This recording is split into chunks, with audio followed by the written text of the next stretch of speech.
I'm back to talk about picnics on the fly. And oh my goodness, so many things. I did some research on picnics. When I was in Atchison, Kansas, a little bit ago, I'm like, it's a little bit ago, but it was like last month. I went to downtown Atchison. There is a bookstore there. I use bookstore there, and I went and purchased a book on picnics. And there are so many because I've always done a picnic. When you're parents, my dad was from a farm, my mom was a kindergarten teacher. Picnics were all like we grew up eating outside, okay? And so I was like, what are the kids doing now with these picnics, right? Because it's so easy to kind of get stuck in our ways. And nostalgia is great and traditions are great for me, but I also want to kind of like, throw in some modern twists. And because when I was growing up in the olden days, we used to eat outside and it was just standard picnic. There's like a picnic bench or like a picnic table that you kind of did and you threw across like sometimes there was a tablecloth, sometimes it was just like a whole bunch of napkins that your mom got from like your mom and dad got from the glove compartment, and you kind of put things down on there and you kind of ate and you looked around, and then the kids would go and play, and then you kind of would sit out for like maybe an hour or so. You'd play and and then it'd be time to pack everything up, and either it got too hot, it was raining, or it was getting kind of dark, so we'd all kind of pick things up and go to the car and throw things away, all the things. And so it made me think about that. And again, like our picnic sandwiches were not glamorous as they are now. It was not curated. It was like a ham sandwich, like some potato chips, like a ham sandwich with cheese. It was not, the bread was not toasted generally. Um, and there'd be some kind of potato chip situation, cookies, cookies, and then some kind of drink, like some kind of flavored, colored green drink that we're all kind of like sipping on. And that's kind of like what it was. It was not as fancy as it is now. And again, and that's kind of like what we do for road trips, but that's a whole other segment that I'm actually going to do some research on. But one of the things that as an adult, like I realized that, when you're a kid, it's like you don't have a lot of choices. But like as an adult, what I like to see in a picnic is like, I'm a little bit more curated now. So I started looking at this book, and it's called Picnics: Simple Recipes for Eating Outdoors. And it's like a colorful book. It's not very big, so it's not going to be a situation where you're like, oh my gosh, it's so like I'm thumbing through them. I'm on picnic number 500. It's not like that. It's very simple. It probably has 60 pages maybe. So that's the perfect kind of, for me, instructional book because it's not everlasting and where I'm like, oh my gosh, this is an eternal picnic book. I'm never going to get through it. But some of the things that they talk about, I kind of agree with. They, kind of their ingredients for the perfect picnic include, and here's the aspects here. I'll just kind of like comfort, storage, transport. I talk about that a lot. Those are kind of their three kind of key elements here for and I talk about that a lot because things do have to be comfortable for me in order for me to like enjoy the experience. That's why I talk about, in my earlier segment, I talked about, how to transport the Easter basket or cakes in general, anything like that. And what I use is the laundry basket and have the linen around it to kind of, and same with for me for picnic foods as well. Like I want to make sure I'm transporting this and it's a comfortable way to transport it as well. I'm kind of mixing those two elements. Also, I like to when I actually used to travel with two stadium chairs and then also a TV tray. Now, my mom would have sometimes she'd have a hard time walking and her leg could give out. So I always had like if I had to stand in line with her, I always had a stadium chair because sometimes I'd have to kind of put her off to the side and I like kind of like put her off to the side and then come back for her, and so she could kind of sit down and rest her leg. Sometimes I'd have to do that. Or if I knew we were going to have to eat outside randomly, there wasn't enough room. I always had like a TV tray. Oh, actually, it's a little bit bigger than a TV tray, and I would like throw like a linen napkin or something like that on top so I could eat on top of it.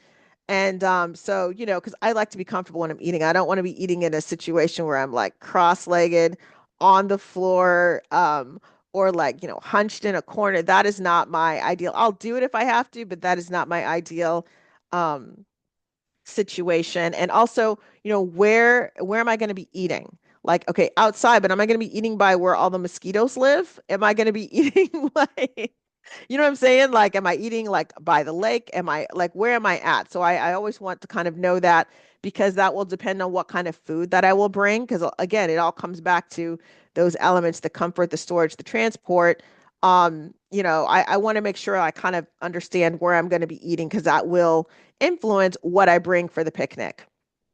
Now, something else too is like the clothing to wear for myself. So I like to look cute. I like to wear a nice little dress, like, off the shoulder dress, so I can feel like I'm in a Regency romance. But sometimes that is not practical. So what I will do for that situation is I might have an off the shoulder shirt, a tunic, and I've got maybe some capri pants and some comfortable shoes so I can feel the romance, but it's practical just in case, where we're sitting is not even, if the ground's not even, or if it's a little muddy out there, I don't want to like risk getting the hem of my dress dirty, a lot of things like that. So some of the things that I will bring on a picnic. So now that I've kind of covered the elements that I kind of researched in that book, Picnics, Simple Recipes for Eating Outdoors, I'm going to have an entree salad, but I'm going to toast the bread. And I think that's so important, to toast the bread. And also, what I'm going to do is I'm going to make sure that, again, if it's a picnic where it's 10 minutes away from my house, I'm not going to necessarily put things in coolers because we're about to eat it. Like, it came from my fridge, we're about to go eat it, it's fine. But if I have to go across town, then I'm definitely going to have a cooler situation, like some kind of cooler situation, like have ice, like that whole thing. I'm going to really be cognizant of that. So my entree sandwich is probably, it's the bread's going to be toasted. Everything is going to already be kind of prepared. Probably the cheese is going to be melted a little bit. I'll probably do like, I mean, I've been known to do the ham sandwich, right? Shaved chicken. I've done roast beef. I've even traveled with sliders, but again, that was 10 minutes away from my house, so it wasn't like a thing where I had to kind of chill everything. I have done vegetarian sandwiches with like, cheese and lettuce and tomatoes on there, toasted bread, of course. Um, I have done salads where, salads are all chopped up. Everything is kind of already pre-mixed in there. Now, if I were traveling a little bit, I would not pre-mix everything. I would have everything in separate ingredients and then I would mix it on the spot, right? I would just kind of dump everything in there and stir it around. And I always bring gloves, vinyl gloves that, for cooking, like that kind of thing. I always have those ready to go with, when I'm doing that, just in case. I always have my tongs also, because that's really easy to kind of mix things in without touching it with your hands. So, so what in my salad, I've got the lettuce, the tomatoes, the croutons, cucumbers, and again, very controversial, but I'll add a little bit of that powdered Parmesan, and I'll throw a little bit, like maybe like a teaspoon, depending on how big the salad is. If I'm feeding a lot of people, it's going to be more of a tablespoon of lemon juice, just to kind of like give it like that little bit of zesty. I call it like zesty excitement for the salad, so it kind of adds another flavor profile. Now, when I travel, like in my mind, I would love to have a wedge of like a kind of like a chilled cake. I like cake that's kind of served a little colder, not like icebox cold, but like a little chilled.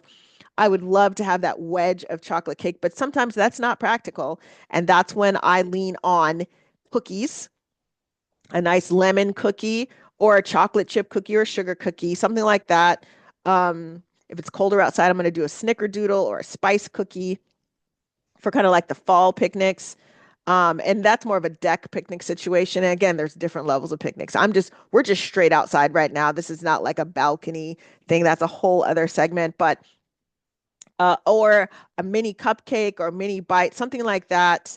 Also with the salads, I just want to kind of go back. I could also thinly slice some meat. Like let's say I'm like, I don't want to do a sandwich. That's a lot of food. I'm just gonna do this salad. It's got the thinly sliced meat with it. It's all kind of mixed in. Or if I'm transporting more than like 20 minutes, then I'm putting it like the ingredients separately. But that way I've got everything in there and I don't have to bother with the sandwich. And maybe I've just got like a slice of seasoned bread, like a nice French bread, kind of seasoned already, like a little bit of baguette, like pre-seasoned, um, with a little bit of extra virgin olive oil and some rosemary on top. And maybe it's been lightly toasted. I like toasted bread, like lightly toasted or baked in the oven a little bit, right? Just like a little like 5, 10 minute thing when you've got the oil on that with a little bit of the cheese and the rosemary, kind of for myself, that's excitement for a picnic. Now, I talked to you about the TV tray and the table covering, and there are so many options now because you don't just have to, a picnic goer does not just have to rely on the checked picnic table, although I do like that aesthetic. There's all kinds of table coverings at different levels that you can use. Also, napkins and utensils are way more accessible. We all have stadium chairs now, it seems. I know there's some people that want to put a picnic blanket on the ground and sit on it, and I'm like, okay, that's great for them, not for me anymore. So there's stadium blankets. They're out there. They're pretty sturdy. I always bring cleaning supplies and gloves. I'll always bring like a couple of like trash bags in there to put stuff in, some paper towels. Like I always have it covered. I just feel more comfortable. That way we can keep everything clean and when I was raised when you go to the forest to go someplace and you eat and whatever, you got to leave it better than what you find it. And so that's kind of like has always been like, uh impressed upon me by parents and other elders and even peers. And I do agree that that is a very important aspect of kind of eating outside and picnicking and all those really fun things. Thanks so much for joining me today on Aunt Lainey's Kitchen.